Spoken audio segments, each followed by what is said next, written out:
Recording studio Shivapur.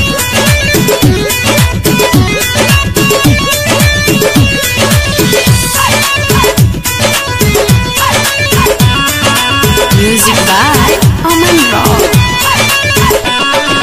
कैसे जल लेके भोला आए देवघर में, ए बाबा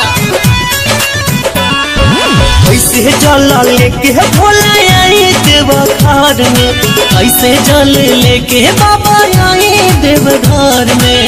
मचल कोहराम बावे, मचल कोहराम बावे सदारो शहर में। कैसे जल लेके भोला आए देवघर में, कैसे जल लेके भोला आए देवघर में। स्नेही रिकॉर्डिंग स्टूडियो शिवापुर।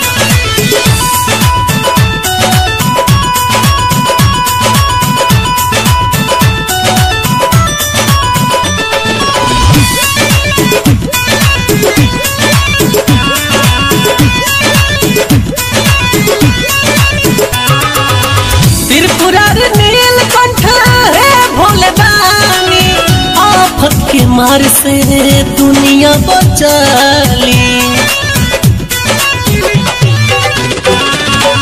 त्रिपुरारी नीलकंठ है भोला दानी, आफत के मार से दुनिया बचाली।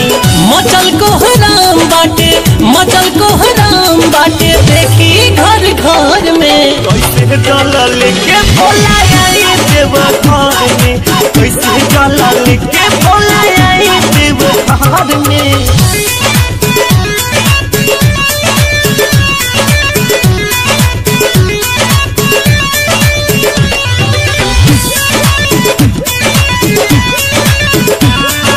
Music by Aman rock.